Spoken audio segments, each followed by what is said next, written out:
Welcome to my channel and thanks for clicking on this video. I'm Moto Marie, or you can just call me Marie, and today we're going to talk about the top 3 tips to make sure YouTube is recommending your videos to the right audience, which would lead to more views plus more subscribers. Because if it's just going out to random people, they're most likely not going to be returning subscribers.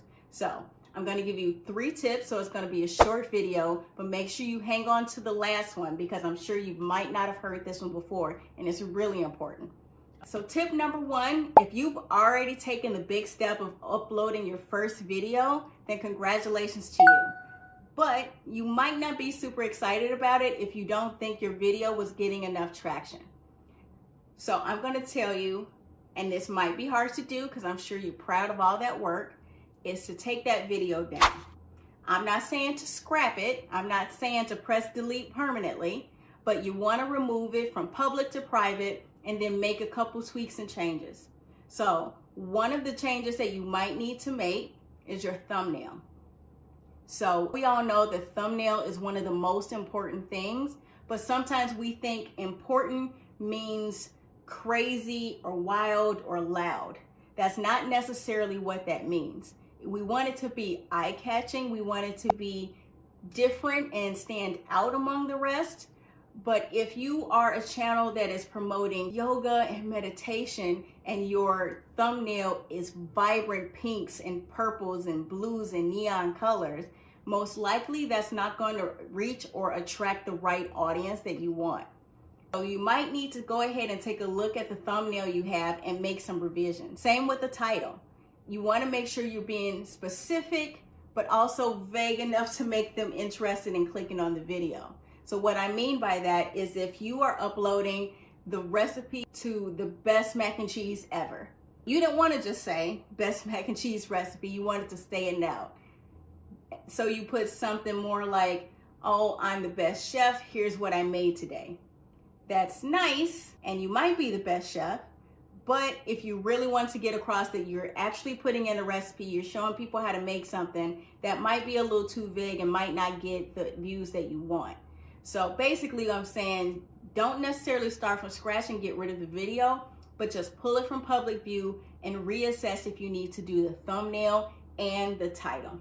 If you're not quite sure if that's the problem, do what we normally do. Before you were a creator, most likely you were a consumer of YouTube. So just go in the search bar, put in the type of video that you're looking to put out, and look at the top 10 videos to see what their thumbnails and their titles look like. While you're there, you might as well look within the description of their video and see what tags they put in there, because that's important as well. If it's the same type of video, there's no reason for you to not copy and paste the tags. And also get an idea of what their thumbnails look like. It shouldn't be exact, it shouldn't be a straight copy and paste, but it'll definitely give you a better idea of what your audience is looking for and use that as your template to recreate for yourself. All right, so let's move on to tip number 2. Tip number 2 is something that I am definitely guilty of, and I wish I had learned about this sooner. I heard somebody mention this in passing, but I didn't know why. I had no rhyme or reason why anybody would do this. I just know I game on YouTube, and instead of really taking my time to learn all these new analytics and the algorithm, I just wanted to start to post so that way I can get more comfortable on the camera and basically get into it and start to do my research on the back end. I'm not unhappy that I did that, because if I hadn't taken that first step, it'd be a million reasons why I would have never taken it. But there are a couple things that I did learn that I messed up on my first video. So one thing that I did was I took the video, didn't over edit it, didn't make it too perfect. I feel like I came across well and I got my point across, but as soon as I uploaded it, the one thing that I did that you should not do is post direct to public. That's not something you should do. And I'm going to tell you why. So when you post to public, you upload and it immediately goes public. You don't give YouTube any chance to review your video to figure out what type of video it is, and most importantly, what audience that they should start to recommend this video to. I didn't know that was part of the process. I knew that once you get monetized, eventually YouTube kind of goes through to make sure you don't have any copyright information in there, or that you're not talking about anything that they would want to restrict and demonetize you for. I did not know that it was also being reviewed to see what type of video it was, to make sure that it goes to the right audience. So when you post next time and you upload, you want to upload to private, and you want to give yourself 24 hours before you make it public.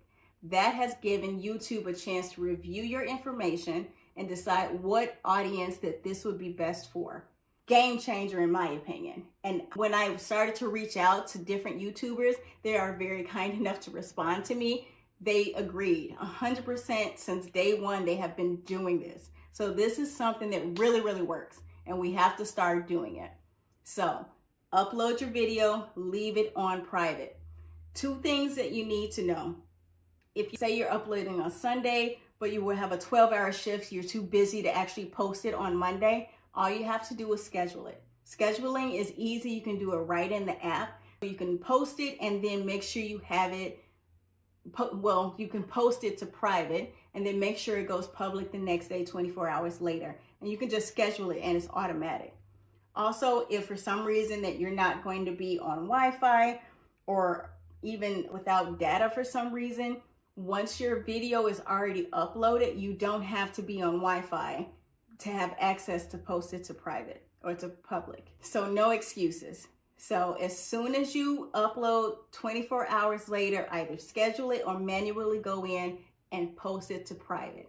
I'm excited about this new information. I think it's going to make a big difference, and I'm hoping that it helps you too.